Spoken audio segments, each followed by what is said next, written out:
शादी का असली गहना। माँ, तुम क्यों चिंता करती हो? समय आने पर सब कुछ हो जाएगा। और हाँ, इतना सोचो मत। इतने गहने क्यों ले रही हो? मुझे नहीं पसंद है। मैं उन गहनों को अपने पूरे शरीर पर लाद कर और चोर के डर से घूमना, मुझे यह सब नहीं पसंद है। तुम्हारा ज़माना गया अब। अपनी आंखें खोलो और आपने सामने दुनिया को देखो। यह कितनी खूबसूरत है। माँ, मस्त रहो और अपना जीवन एंजॉय करो। माँ, पूरी दुनिया तुम्हें और पापा को घुमाऊंगी। सारी खुशियाँ आपके चरणों में लाकर रखूंगी। उसके बाद ही मैं शादी करूंगी। मैं एक बेटी हूँ तो क्या हुआ? मेरे भी जिम्मेदारियाँ हैं। अब मुझे सिर्फ अपने कैरियर पर ध्यान देने दीजिए। चिंता मत कीजिए, समय आने पर सब कुछ हो जाएगा। नव्या बेटी अपनी माँ की माँ बनकर अपनी माँ को समझा रही थी, लेकिन चेतन शांत थे, क्योंकि वह जानते थे कि नव्या खुद लाखों का गहना है। नव्या विवाह योग्य हो चुकी थी। नव्या की माँ कादम्बरी उसकी शादी के पीछे पड़ी थी। आखिर वह माँ थी ना। आसपास के रिश्तेदार थे ही जोर देने के लिए, लेकिन नव्या अपने पैरों पे खड़ा होना चाहती थी। इसीलिए वह शादी के बारे में नहीं सोच रही थी। इसलिए इस फालतू की चर्चा में उसे कोई दिलचस्पी नहीं थी। कादम्बरी सिर्फ एक वाक्य कहती थी, पढ़ाई तो तुम शादी के बाद भी कर सकती हो। हमारी चिंता करना बंद करो। नव्या अपने फैसले पे अड़ी हुई थी और कादम्बरी हमेशा चिंतित रहती थी। आसपास की लड़कियां शादी करके गृहस्थी संभाल रही है। 8 दिन पहले नव्या की सहेली की शादी हुई। वह धूमधाम से हुई। शादी में उसके शरीर पर 1 किलो सोना पहनाया गया होगा। उसे हर रस्मों में एक गहना उसकी माँ अपनी बेटी के शरीर पर चढ़ा रही थी। दिखावा बहुत था शादी में। हमारी तो कोई भी तैयारी नहीं नव्या के शादी के लिए। चेतन तो किसी बात की चिंता नहीं करते। उसे याद आया, नव्या जब इस दुनिया में आई तब कादम्बरी के ससुर चेतन को बोले, चेतन, लड़की हुई है रे बाबा, अब दहेज की तैयारी में लग जाओ। कादम्बरी को बहुत बुरा लगा सुनकर। पिता बनने की बधाई देना तो दूर, दहेज की बात करने लग गए। लेकिन चेतन इतने खुश थे कि मेरी संतान के रूप में पहली ही बेटी हुई। वह उसको लाड प्यार करने में मगन रहते थे। वह उत्सुकता से नई नई चीज़ें नव्या के लिए ले आते। मूल रूप से नव्या बहुत बुद्धिमान और तेज तर्रार थी। वह उत्सुकता से नई नई चीज़ें सीखने के लिए इच्छुक थी। नव्या धीरे धीरे अच्छे संस्कारों में बढ़ती जा रही थी। शिक्षा के क्षेत्र में वह हमेशा अव्वल रही। नव्या ने मेरिट को भी नहीं छोड़ा। शोकेस विभिन्न योग्यता प्रमाण पत्र और ट्रॉफियों से भरा हुआ था।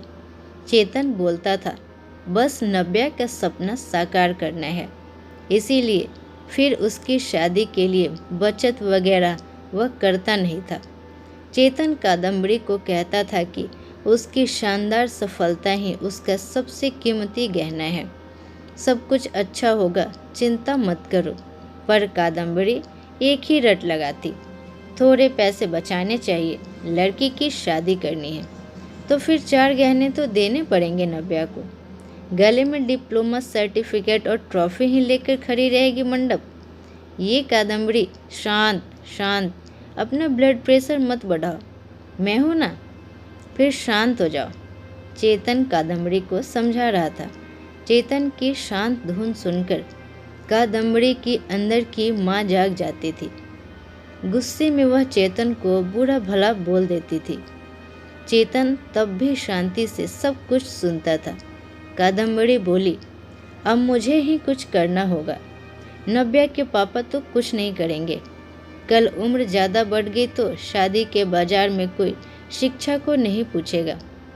रहा सवाल गहनों का, एक भी छोटा बड़ा गहना बनाकर नहीं रखा।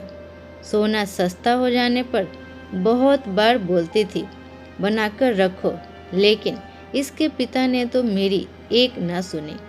सेविंग भी नहीं है, हमेशा उसके शिक्षा पर खर्चा करते थे।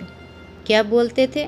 शिक्षा एक अनमोल गहना है और उसकी कीमत बाजार में बढ़ती रहेगी, कभी सस्ता नहीं होगा। और रहा सवाल सोने के गहनों का, तो वह जब शादी होगी तब देखेंगे। चेतन का यह जवाब तय था। अंत में कादम्बरी ने उसे अपने गहने देने का फैसला किया। मेरे पिता ने कन्यादान में मुझे दिए थे। टोकरी जितना भरा तो नहीं, लेकिन कटोरी भर जरूर दिया है। मैं अब कहाँ पहनने वाली हूँ वह गहने? ये चिंता जो उसने खुद को समझाकर दूर की। जैसे जैसे दिन बीतते गए, नव्या ने अपने स्मार्टनेस से पोस्ट ग्रेजुएशन पूरा किया। उसने पीएचडी करने का इरादा किया और उतने में सोने पे सुहागा। अचानक उसे माइक्रोसॉफ्ट द्वारा सेलेक्ट कर लिया गया, जो पिछले साल के प्लेसमेंट के लिए आया था। एक बड़ा पैकेज उसके हाथ में रखा गया और गुड पोस्ट द्वारा और कई सुविधाओं पोस्टिंग के साथ अमेरिका में पेश किया गया। चारों उंगलियां घी में, साथ में पीएचडी कर सकती थी क्योंकि कंपनी ने उसे बोनस दिया था। नव्या अपॉइंटमेंट लेटर लेकर भागकर घर पर आई। जब तक दरवाज़ा नहीं खुला तब तक नव्या ने डोरबेल से अपना हाथ नहीं हटाया। दरवाज़ा खुलते ही उसने अपनी माँ को गले से लगा लिया। माँ, अब लग जाओ शादी की तैयारी में। पापा, आप बस मदद करना। हाँ, यूएस जाना होगा ना मुझे। और अपॉइंटमेंट लेटर नव्या ने पापा के हाथ में रख दिया। चेतन ने यह लेटर जोर से पढ़ा। बाप रे नव्या, सच में यह अनमोल गहना अब शादी के बाजार में चमक उठेगा।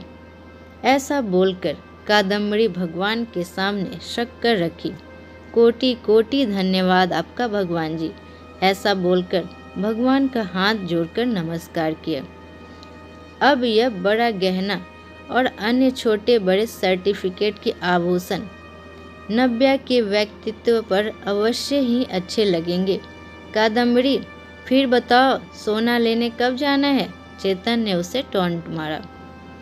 इसमें कोई संदेह नहीं है कि उसकी शादी में उसके गुणों के आधार पर अर्जित अमूल्य गहना निश्चित रूप से उसका सौंदर्य बढ़ाएगा चेतन जी, और वह मेधावी पदक और बड़ी बड़ी ट्रॉफी या अन्य पद्म भूषण दुल्हन की शोभा और बढ़ाएंगे।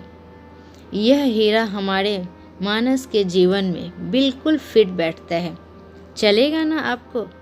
दरवाजे पर शर्मा फैमिली खड़ी थी। अच्छा रिश्ता नव्या के लिए चलकर आया था।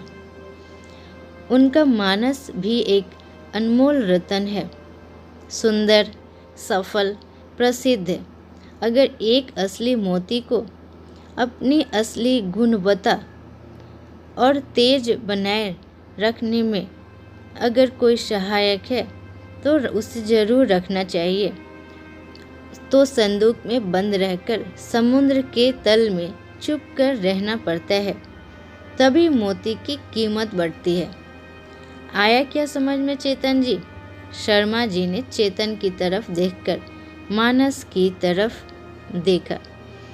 कादम्बरी अंदर खुद को चिकोटी काट रही थी और सोच रही थी कि आखिर कौन से गहने का तराजू भारी है। आखिर शिक्षा एक अनमोल गहना है, उसे चोर से डर नहीं लगता है और उसे पहनने और तिजोरे में बंद करने की कोई भी आवश्यकता नहीं है। धन्यवाद। उम्मीद करती हूँ कि ये कहानी आप सबको बहुत पसंद है। अगर पसंद है तो आप लाइक, शेयर और सब्सक्राइब करें। Thank you.